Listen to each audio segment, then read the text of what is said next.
organisé cette rencontre pour deux raisons. On le fait dans le cadre d'un projet de Wati soutenu par notre partenaire, le Fonds canadien des initiatives locales, qui consiste à donner la parole à une vingtaine d'enseignants-chercheurs d'universités publiques du Sénégal sur les priorités nationales à l'occasion de l'élection présidentielle de cette année. Et ça correspond vraiment à une des missions de Wati depuis le début, depuis qu'on a lancé Wati pour travailler à l'espace public ouest africain, améliorer les conditions de vie des populations de la région. Pour nous, cela ne peut se faire qu'en ayant justement un débat public de qualité, en mettant l'accent sur les savoirs, sur les connaissances, en les partageant le plus possible. Et l'objectif de ce projet, c'est de se dire que lorsqu'on a une élection présidentielle, on ne devrait pas discuter seulement des conditions de l'élection. Ce n'est pas seulement une compétition pour le pouvoir, c'est d'abord normalement une compétition entre des idées, entre des propositions. Donc chaque fois qu'il y a une élection présidentielle en Afrique de l'Ouest, nous faisons toujours à Wati un dossier sur le pays pour mettre l'accent sur la situation dans le pays et mettre l'accent aussi sur les candidats et leurs propositions. Donc ce qu'on a fait là au Sénégal, ça correspondait vraiment à cette mission générale de Wati, d'alimenter le débat public en idées et de faire en sorte que dans ces contextes où on a toujours beaucoup de polarisation, beaucoup de disputes, on n'oublie pas que le plus important pour les populations aujourd'hui, c'est quelle politique de santé pour le Sénégal, quelle politique d'éducation, quel changement à faire sur le plan de la gouvernance pour que les pratiques politiques qu'on dénonce quand même, que ces pratiques reculent. Et tout cela pour améliorer à nouveau les conditions de vie des populations. Et le deuxième élément qui me semble être important, c'est aussi de mettre en avant le rôle spécifique des chercheurs, des enseignants. Ce sont ceux qui forment les élites futures du Sénégal. Ce sont aussi ceux qui sont censés produire spécifiquement des connaissances. C'est leur boulot de produire des savoirs et de les mettre au service des politiques publiques. Donc donner la parole aux enseignants-chercheurs, c'est peut-être aussi rappeler à tout le monde, y compris aux gouvernants politiques, qu'il est extrêmement important que les politiques publiques s'inspirent des travaux des chercheurs. Cette fois-ci, on a vraiment voulu mettre l'accent sur les citoyens et sur une catégorie particulière parmi les citoyens qui sont les enseignants-chercheurs, dans l'idée d'injecter des idées dans la campagne. Après, évidemment, c'est un moyen aussi de dire, les journalistes, vous pourrez peut-être poser ensuite des questions plus précises aux candidats sur la base de cette discussion, sur la base de ces entretiens qui sont disponibles d'ailleurs sur Internet, sur le site de Wati. Donc tout le monde peut aller suivre ce que disent les enseignants-chercheurs sur la santé, sur l'éducation, sur l'énergie. Et cela devrait alimenter à nouveau les questions des journalistes, mais aussi les questions des citoyens qui sont légitimes pour demander à ceux qui veulent les diriger ce qu'ils proposent. Absolument.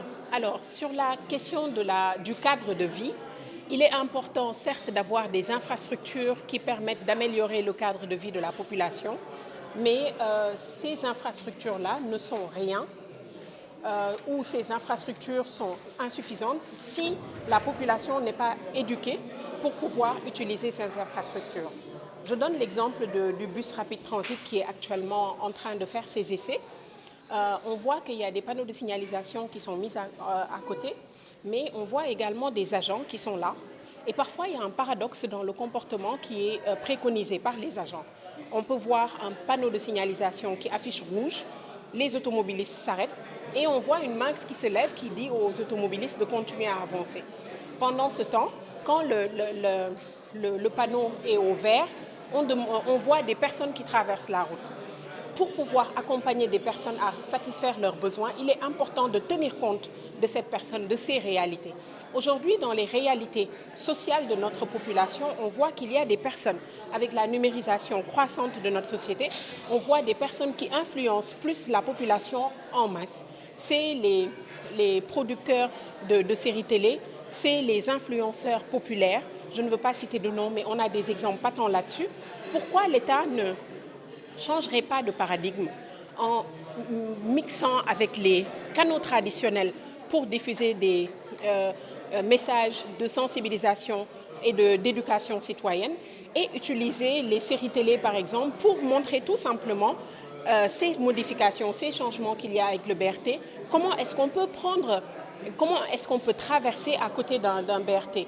Donc à travers cet exemple, je voulais montrer le fait que quand on parle d'amélioration du cadre de vie, l'infrastructure est importante, en effet, mais l'éducation des populations est tout aussi importante et l'un ne peut pas aller sans l'autre. Concernant la problématique de santé mentale, je suis partie d'un constat qui était qu'aujourd'hui, beaucoup d'entre nos concitoyens ont des problématiques, en fait, des traumatismes qu'ils traînent et qui leur empêchent de se réaliser. Alors que la perception que nous, population sénégalaise, avons sur la santé mentale, c'est qu'il y a une infime catégorie de personnes qu'on qualifie de malades mentaux. Généralement, c'est des cas pathologiques, en fait, qui sont extrêmes ou qui méritent une prise en charge psychiatrique ou médicale, en tout cas avancée. Mais avant cette étape-là, il y a des signaux qui peuvent aider, si elles sont comprises, pour que la personne puisse être qui elle veut être vraiment.